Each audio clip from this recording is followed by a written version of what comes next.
Hey there, everybody, it's your intrepid host of this little channel, HadesManticore, and I actually have a major announcement to make. A while back, I was actually picked up as an official creator.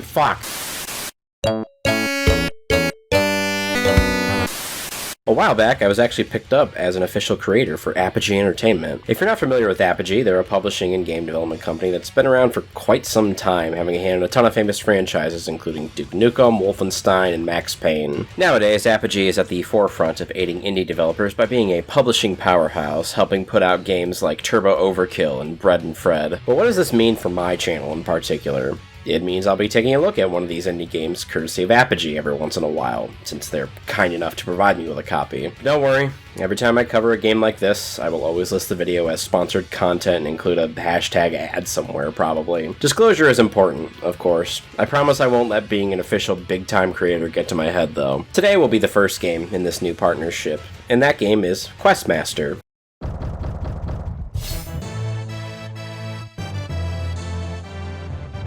An odd game for me to start with, but we shall discuss that at a later time. Questmaster is an indie game developed by Julian Kreutz, apologies if I mispronounced your name, and the brother team of Sky Devil Palm. The game begins on a bright sunny morning, with the game's protagonist waking up, and the game allowing you to select from one of the three characters here to play as. Ah yes, the three genders. Male, female, and furry. There are no real differences between the three outside of aesthetic, of course, and voice, so just pick whatever one you prefer, though I say they should add a lizard folk of some variety to the playable cast so everyone can be happy. I say this with absolutely no bias in my body. Promise. I can tell this game's already pretty impressive because it has genuine mirror capability too. Bright-eyed and potentially bushy-tailed, you head downstairs just to have your grandma nag you. Fuck you, Grandma! After this, you can merrily explore your little hometown here, which serves as the game's tutorial, showing you first what your character is capable of. Fuck you, kid! You are terrible! I'm running circles around you! I'm not even winded! Oh, what, you gonna cry? You gonna cry now? Outside of bullying the town's children, it also offers a variety of shops that are all run by eccentric weirdos, like Lucky here, who runs Lucky's Locks, which is your gachapon shop, except instead of getting a bad waifu and a bad chest, you just get nothing instead. There's also Gemini, who runs the local ring store, in spite of his hands being far too big for the average ring. Onward to the dojo in town, which will teach you how to use your sword, as well as enlightening your ass to your ability to roll and roll attack as well. I like the enhanced mobility this game adds for certain. And of course you have a nice little charged power attack which goes all the way around you. And then it's off to the Questmaster to, you know, play some Questmaster. Which is what, you may ask? Well, Questmaster is broken down to two different types of game. Part 1, Adventuring. Outside of the Quest Guild is the Quest Board. Here is where the game's playable dungeons are located, of which there are currently a lot of them. Last I checked, it was near 400 pages of dungeons, 4 per pop per page, and you have well over 1,500 dungeons, which can take you anywhere from 1 minute to multiple hours to play through. All of varying quality and enjoyment, of course. Do you want to play an engaging dungeon with fun puzzle solving, tons of enjoyable combat, and generally fun gameplay? That's there. Do you want to play the first level of Super Mario Bros.? That's there too. Questmaster's main bulk of content is entirely community driven, meaning that every average Joe can upload their maps to the community board, and you can tell them that their dungeon sucks shit, or that it is a level that will rival the greatest dungeons of all time in this genre. There are so many maps that you most likely have hundreds upon hundreds of hours of gameplay here, with only more being uploaded with every day that passes. You might say this game is as if Nintendo said, hey, Mario Maker? Quite popular. So we made 2 of them. What if we did that again?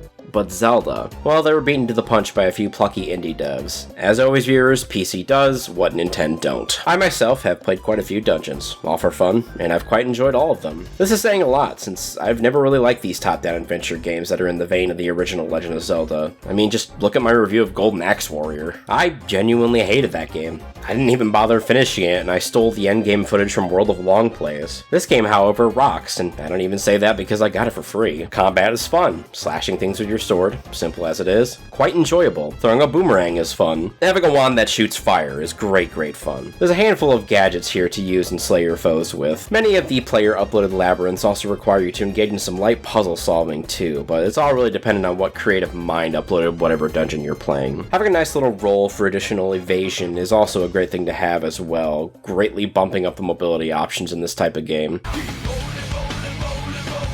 Really, the devs of this one have included everything you might want in the formula for this type of game. Even local multiplayers too. You and up to 2 other friends can delve in the dungeons together and help each other solve them, or just try murdering each other as you would in any co-op game, really. So you and your friends can intentionally murder each other in this game, or work together to solve a dungeon, whichever you really feel like doing. Graphically, the game is very pleasing to look at, and this is complemented by the game's very pleasant soundtrack that differs for each type of dungeon. But let's now talk about the other side of Questmaster, which is Part 2, Dungeon Creation. If this wasn't obvious already, the other half of Questmaster is creating your own dungeons to upload and torment people with. There are quite a lot of features to this mode already. You have the ability to create multi-floor dungeons and populate them with all manners of mischief. You also have 3 different tile sets to currently play with, including grass, lava, and Egypt. The game also gives you quite a few different monsters to place, including slimes, bats, launcher turtles, and the evil version of yourself. He hates you, and he hates everything that you stand for. I hate you! And I hate the band you like! You can also load up your dungeon with traps of all kinds, deadly terrain of all variety, and just overall be super annoying to whatever idiot decides to download your labyrinth. The creator for this one is actually quite in-depth, even in its current state, and will be perfect for someone out there with a genuine creative mind, or with a great prescription of Ritalin to help them focus on creating a good dungeon. These are also known as someone that's not me.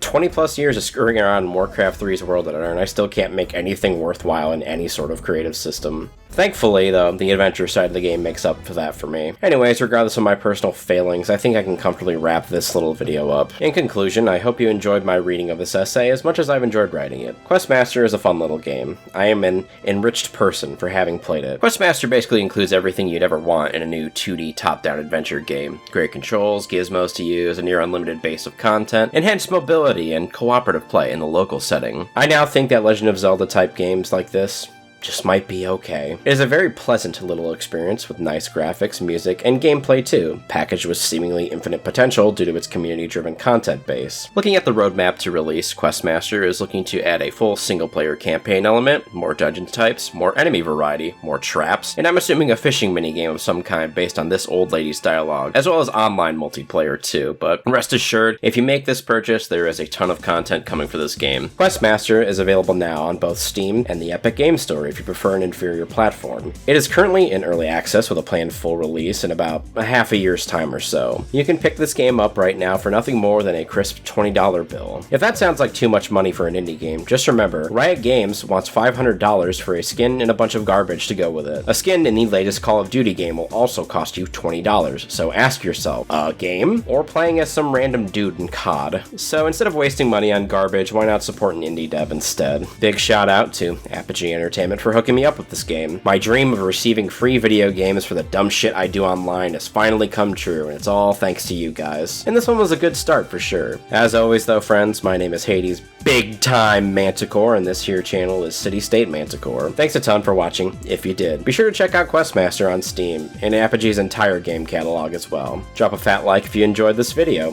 Feel free to leave a comment calling me a sellout, and be sure to subscribe since as always there's more sellout content to come in the future. I have no idea how many games Apogee will be willing to give me, but rest assured I will bilk them for all that they're worth before I am eventually terminated from the partner program for some unforeseeable reason. I will see you all in the next video. Goodbye.